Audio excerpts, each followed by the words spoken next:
Ils sont programmeurs, dessinateurs, animateurs ou scénaristes et fabriquent des jeux vidéo en ligne qui compteront peut-être parmi les blockbusters de demain. Farm Frenzy, Les Trésors de Montezuma ou encore Robber Rabbits, des titres de jeux vidéo qui parleront aux amateurs et qui sont nés dans les mains de ces jeunes talents. Là, je suis en train d'animer en 2D les images que des artistes m'ont envoyées. J'ajoute les effets et je fais tout ce qui est prévu dans le scénario. La société Alavoir rivalise avec les meilleurs studios de jeux vidéo du monde. Pourtant, le cadre de ces bureaux n'a pas grand-chose à voir avec les prestigieux studios de Californie. Nous sommes au beau milieu de la Sibérie, près de Novosibirsk, la troisième ville de Russie. Ces locaux, bâtis à l'époque soviétique, sont décrépits.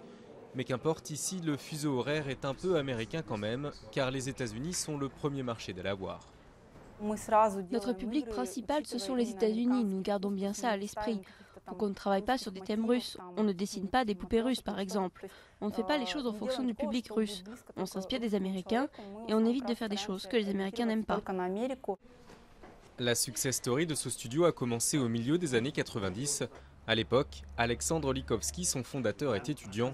L'URSS s'est effondrée et avec des amis, il commence à programmer des jeux vidéo avant de se mettre à la création de jeux sur Internet et de distribuer les jeux d'autres sociétés.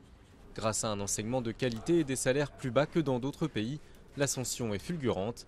Alavoir possède désormais 6 studios en Russie et en Ukraine et les perspectives sont florissantes. Aujourd'hui, nous vendons nos jeux dans une trentaine de pays et ils sont traduits dans de nombreuses langues. Et il y a des départements de vente et de marketing régionaux. Petit à petit, Alavoir a fini par devenir une grosse holding avec quelques studios de programmation qui lui appartiennent en propre et des centaines de studios avec lesquels nous coopérons. Chaque jour, les jeux produits par Alavoir sont téléchargés 1 million de fois, toutes plateformes confondues.